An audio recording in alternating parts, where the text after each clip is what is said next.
So my water broke, but don't worry. Push, like harder. You do actually get the opportunity to take some of that pressure and some of that pain away from her while she's doing it. And I'm touching it, and it's such a weird feeling. What animal is this? Just don't drop the baby. The first experience was that great that I want to repeat it again. I want to give birth again. And of course the video didn't save, one of the parts of the video didn't save, so I'll try to be really brief about the part that we missed before. This is actually the part of the beginning of labor. 2 days after her due date, we went to bed, and a couple hours later, maybe an hour later, about 1 a.m., I wake up because I feel something like indigestion, which I never do, and it definitely didn't feel like contractions to me. But I felt, what else could it be? I didn't eat anything different, and I ate a long time ago. Could not be indigestion. So this was just the first sign for us that I'm going to give birth soon, maybe the same day, or maybe the day after, because it's the first birth, and I first, of course, prepared for a long birth that may extend 24 hours. I was ready for that.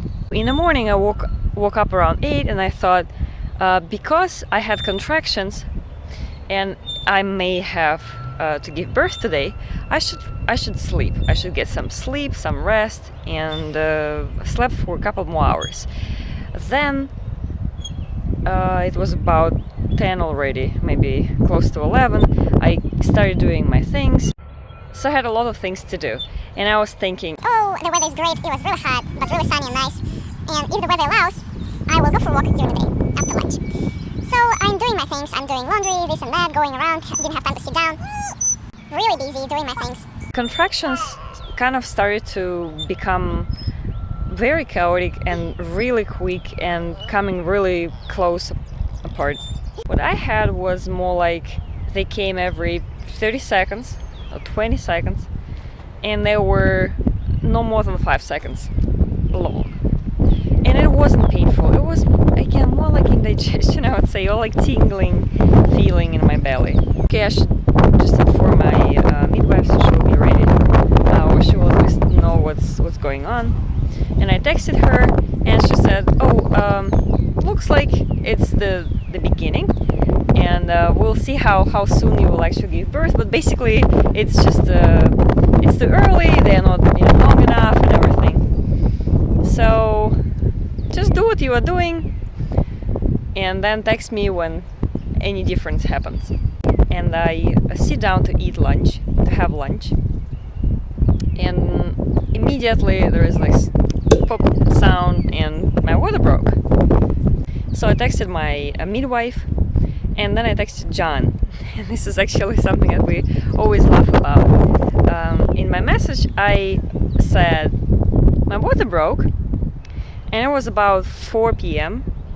Almost 4, 3:40, and he was supposed to work until 5, and I was thinking, okay, when water breaks, it doesn't take an hour or two. He will definitely come here, and probably it will be already active labor, and there is absolutely no need for him to come earlier. So basically I texted, so my water broke, but don't worry, come when you finish. But he actually didn't, which is absolutely miraculous, because I really needed that, and it happened faster than we expected, or anybody would expect, I guess. Even our midwife could not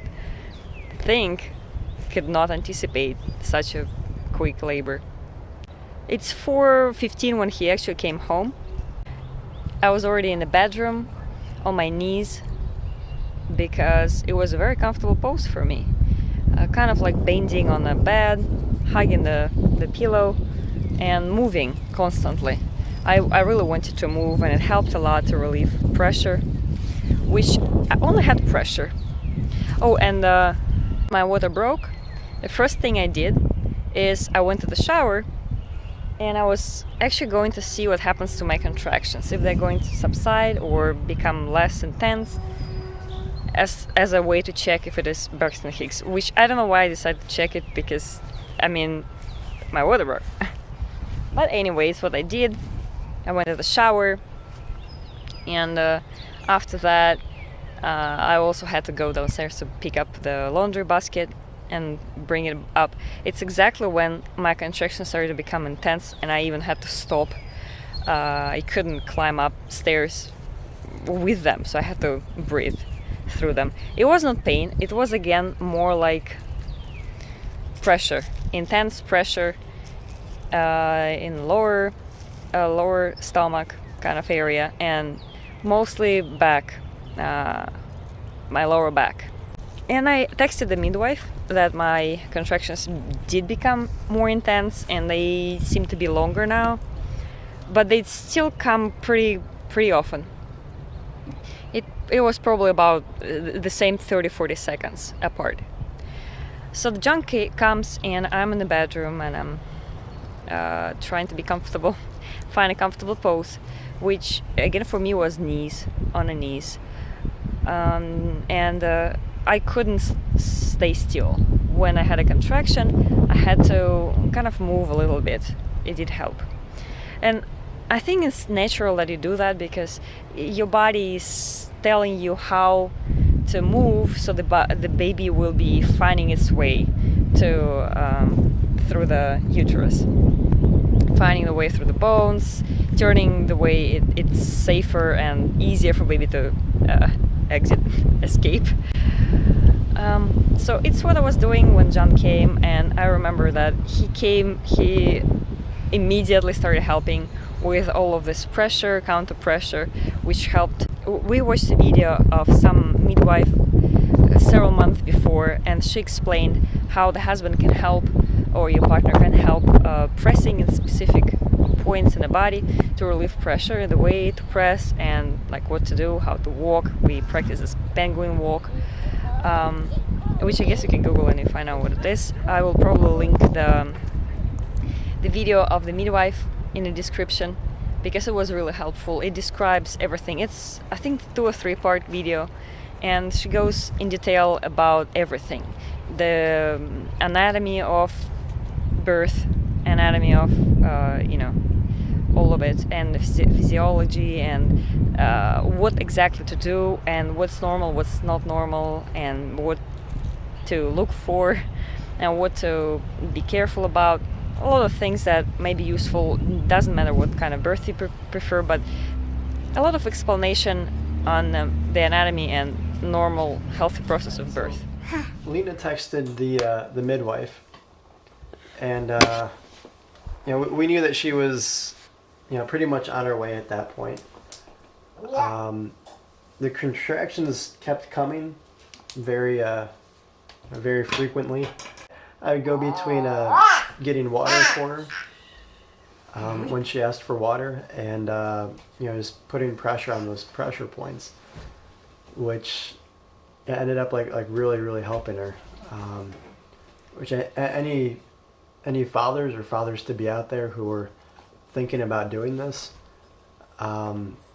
it's really an opportunity for you as well as your wife to be really involved in the birthing process. Not that you're going to be actually pushing a kid out, but you do actually get the opportunity to take some of that pressure and some of that pain away from her while she's doing it. I think that made the experience much more positive. Well, for both of us, but for me as well, because it wasn't like I was sitting there waiting to hear back from a doctor, what was going on. I mean, I was there the whole time, and not just sitting there, but actually active. Yeah. My arms were tired by the end of this. But yeah, so we kept going, just like that until the midwife did get there. I remember before she came, we called her, and everybody tells you that the actual labor starts only when you already cannot make any sense, when you cannot make any sentence, when you cannot understand what's going on, and when you are kind of drugged. She was talking to me on the phone, and I remember how hard it was to speak. She was asking me different questions. I don't remember exactly what she was asking, but she was asking me something. And I guess by my answer she already understood it, I don't make any I'm not really sure what I'm Oh, saying anymore. You want? And, after that, it feels like it was pretty straightforward. We go to the bathroom, and from the bathroom she hears the point that John likes to say about me not being. Yeah. So she seemed drunk, like completely drunk. She was like not there at all, and she doesn't remember this, which is even funnier to me. I do remember, but I don't remember it the way that he remembers it, of course, because I was all hormonal and stuff. Yeah, and she never drinks, so it was like even more surprising for me. It was like, whoa, this is something new. But I guess that's that's showing like the body getting involved, and kind of like how you don't really need. In most cases, I feel like I'm gonna get a lot of like hate mail for this, but in most cases, you don't really need like all of the painkillers and the drugs. And the drugs, you are drugged naturally. Yeah, your body drugs you itself. Again, under normal circumstances. I was processing the question. That's when he says I was drugged. She asked me if I want to continue and have labor in the shower.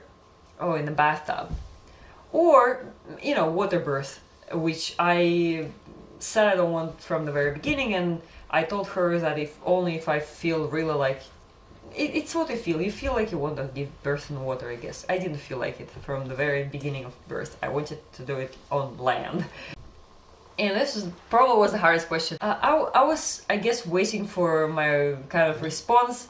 Emotionally, what do I feel like? And it wasn't coming very quickly. My brain didn't work, so it was more like, what do I feel like? As before, I usually am a very logical person. I think I have pros and cons and stuff. No, my brain didn't work here at all. We went to the bedroom, and what the problem was with me being tired is that the position I was comfortable in, it was basically my knees and holding the bed and the pillow on the bed. My legs were shaking to the extent that I couldn't support myself on my knees holding the bed. Like that. And I was trying to sit all the time, and she was saying, the midwife was saying, the head is coming soon. Don't do it because you will basically sit on your baby. And she suggested at this point, to move to the birthing stool, which was a great tool. It was actually a great place to give birth to. I was sitting on the birthing chair. It's basically like a chair without the front, so your bones of your butt are on it, but nothing is blocking the exit. So I was on the birthing chair, kind of reclined. John was at the back, holding me, and there was the active stage of labor. When she said that if you feel the need to push, you push, but mostly just don't push, but kind of try to breathe. At this stage, you kind of want to relax because it's already happening. You do nothing here. If you relax, you don't tense there, the baby's head just goes. And the midwife suggested touching the head to see what's, to see the head, to touch it. And I'm touching it, and it's such a weird feeling. I expected it to have hair or be smooth, but it felt like, I don't know, it felt weird. And I guess because it was her hand. But it felt strange, and I was like, what do I give birth to? Is it an alien? What animal is this? Anyway, a couple contractions after that, the baby, the whole body comes out smoothly. Cries immediately like hell. The whole room shakes after her crying. Of course, my first reaction was to look at the face. I don't know, maybe other people would look at, what gender is this? My first reaction was to look at the face. I had some fears that there would be something. I guess every first-time mom has this feeling, especially with medical.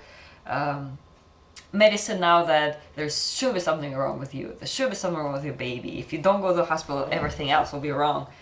So of course I thought, what if something is wrong with the baby? So I look at the face and I see exactly that the baby is absolutely healthy. It's a nice looking boy, as I thought, boyish looking baby. I mean, we are like so, I don't know, overwhelmed and so excited and so happy. And then the midwife asks, so who did he have? Well, I kind of tried to take a peek earlier, like right after the baby came out. The midwife kind of like handed her to me. Oops, I just gave it away. But yeah, so the midwife handed her to me, and honestly, like, one, like I couldn't see because the cord was blocking, and two, like I was just so concerned that I was going to drop her. She was so slippery. Yeah. So guys, like if they hand you the baby, just, you know, I don't know, have like a soft iron grip, sticky grip. Just don't drop the baby. The reason, like, at first I thought it was a boy, was like when she came out, she looked just like baby pictures that I've seen of me. So I was thinking like, oh wow, like this is scary. We looked and it's a girl and we were shocked, but in a good way. It's a girl.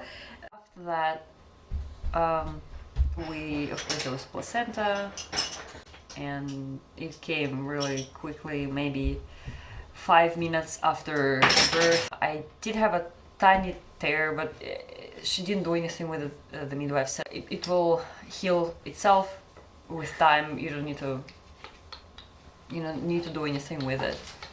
And we were just 3 from that time now, the 3 of us. It took from at 3 something, yes, I think 3:30 maybe when my water broke, and then to 6:45 when she was born. It didn't take long. And it was my first birth. It's not what I was prepared for. So know that sometimes you expect your labor to be long and boring and, you know, kind of not going anywhere. It may be the opposite, and you should be prepared for this too. Yeah, guys, you too. Make sure you're in decent shape. I was exhausted at the end too. Probably not nearly as exhausted as Lena, but yeah, I thought there was going to be a lot of downtime. I was going to have time to like read or.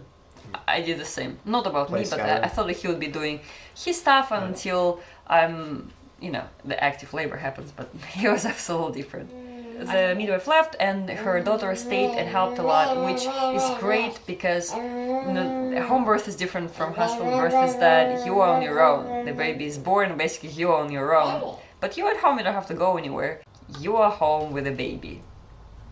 And she stayed, she helped a lot, which is also a cool thing about home birth experience, that it's so humane. So she was there, she had a kid, she knows that you want to eat, you want to shower, you want somebody to be with the baby. I mean, John was with the baby, but you want to talk about it, I guess, immediately, not with your husband, with another woman. The next day or the next couple of days, the midwife came with her daughter with an assistant to check on us, to check on the baby, check on me, check on like how we're doing, answer all the questions,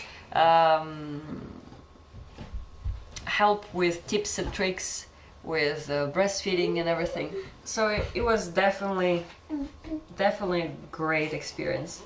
A great experience, an experience that I will definitely repeat. The only problem is that for me, giving birth is really easy. And it's a pleasant experience and nice experience, and experience with an end result. So pregnancy cannot go forever. Birth cannot go forever.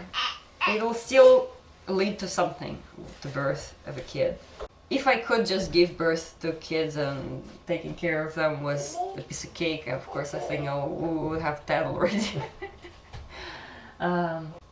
I would definitely have home birth again.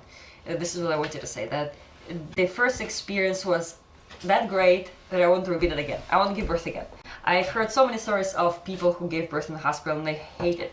Not the hospital in general, but the whole point of the whole Like giving birth experience. They equate it. They think that it's what it usually is for everybody. Yeah, and from a guy's perspective, again, like I was going into this, absolutely against it, incredibly nervous, and just imagining like the worst was going to happen. As as guys, I think we tend to do that. Worst case scenario, prepare for Armageddon and everything.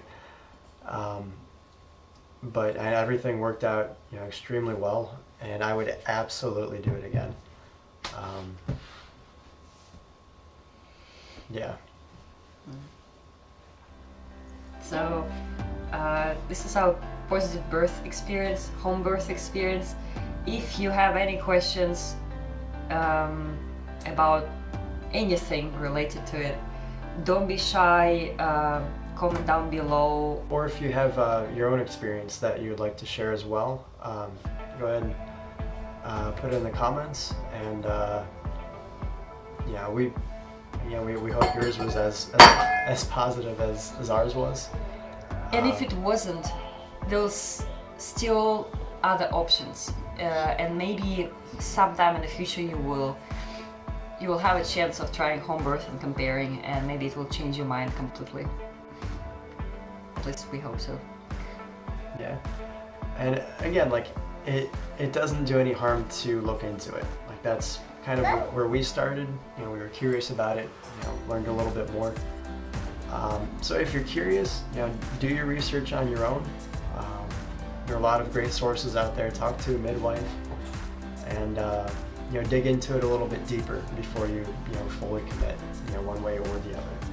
I just want to say a little bit more that our midwife was a certified professional midwife. There are different types of midwives, and if you are really the person who wants to find the best, or Sorry. the person who you really want to trust, maybe you will also look for certified professional midwives. Thank you again for watching, and we'll see you guys later. Bye. Bye. Well, I